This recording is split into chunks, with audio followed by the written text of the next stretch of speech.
ማታ ማታ ሴቶች ያሉበት ቤት ብትሄዱ እርግጠኛው የምነግራችሁ የሆነ ነገር ተቀብተው ነው የምታገኟቸው፣ ወይም የሆነ ስኪንኬር ሩቲን ላይ ናቸው። ቪዲዮ ኮል ብትደውሉላቸው አያነሱም። እኔ ስኪንኬር ሩቲን የሚባለውን ውሸት እንዴት አድርገው ማርኬት እንዳደረጉት አላውቅም፣ ግን በ21ኛው ክፍለ ዘመን ከተሰሩ ስካሞች መካከል በአንደኝነት ማስቀምጠው ስኪንኬር ሩቲን ነው። ሴቶች በስኪንኬር ፕሮዳክት ፊታችን ግሎ ያደርጋል ብላችሁ የምታስቡ ከሆነ ተሳስታችኋል። እንደዛ ቢሆን ኖሮ ሁሉም ሰው ያንን ውድ ፕሮዳክት ገዝቶ ፏ ባለ ነበር። ግን በሚያሳዝን ሁኔታ ቆዳ ከውጪ ሳይሆን ከውስጥ ነው የሚሰራው። አንድ ፊደል የቆጠረ ሰው ሊያውቀው የሚገባውን መሰረታዊ ሳይንስ እናንሳ።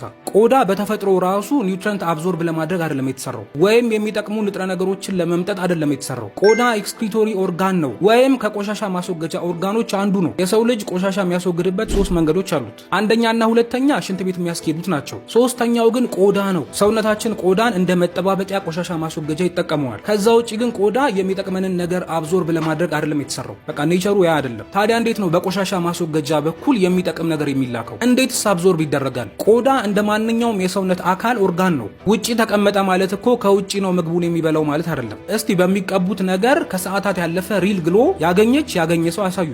ወፍ ለዚህ ነው ኑሮ ላልተመቸው ሰው የፈለገ ቅባት ብትሰጡት ሊወዛም አይችለው። ስለዚህ በዚህ ዘርፍ ላይ ያለውን ሰፊ የእውቀት ክፍተት ሳይ በዚህ ጉዳይ ላይ ማስተማር እንደምችል ተሰማኝ። የምትቀቡትን ኬሚካል አቁማችሁ በአንድ ወር ብቻ ቆዳችሁን መቀየር የምትፈልጉ ከሆነ አንድ ያዘጋጀሁት ክላስ አለ። አንዲት ነገር ሳትቀቡ ቆዳችሁን መቀየር የምትችሉበት መንገድ ነው ትምህርቱ። ስልቹ ካልሆናችሁና እውቀትን ሳይንስን የምትወዱ ከሆነ ብቻ ተማሩ። ምክንያቱም እንደ ባዮሎጂ ክላስ ነው፣ ዲቴል ነው የምንገባው። ማዘር ኔቸር ሁሉን ነገር ሰጥታናለች፣ እኛ ጣልቃ እየገባን ነው የምናበላሸው። ይሄ ክላስ የሚሆነው ብዙ ፕሮዳክት ተጠቅማችሁ ስቲል በፊታችሁ ደስተኛ ላልሆናችሁ ሰዎች፣ ከዛ ደግሞ በከባድም ሆነ በቀላል ቡግር ለምትቸገሩ፣ በዳርክ ስፖትም ለምትቸገሩ ሰዎች ነው። በተለይም ለሴቶች ይሄ የትራስ ጨርቅ ቀይሩ ውሃ ጠጡ አይነት ምክር አይደለም። ይሄ ዝም ብሎ ነው። ብዙ ወንዶች 6 ወር የትራስ ጨርቃቸውን ሳይቀይሩ ፊታቸው ንጹህ ነው። ቆዳችን እንደዚህ በቀላሉ እጅ የሚሰጥ ኦርጋን አይደለም። ቆዳ ማለት በነገራችን ላይ ገታችን ተገልብጦ ማለት ነው። እደግመዋለሁ፣ ገታችን ተገልብጦ ማለት ነው ቆዳ ማለት። እስኪን የውስጣችሁ ጤናማ መሆን ባይ ፕሮዳክት እንጂ ብቻውን ተነጥሎ የሚታከም ነገር አይደለም። 99% ችግራችን ውስጣዊ ነው። ከገት፣ ከሆርሞን፣ ከዲቶክስ፣ ከአመጋገብ፣ ከብሬን ጋር የተያያዘ ነው። ከውስጥ የሆነ ችግር ከውስጥ ነው መታከም ያለበት፣ በቅባት አይታከምም። ኤኒዌይስ ክላሱ ኦንላይን ሲሆን በ20 ቻፕተሮች የተከፋፈለ ነው። ለአሁን ክፍያው ርካሽ ነው። ለቅባት ከምትከፍሉ ለእውቀት ክፈሉና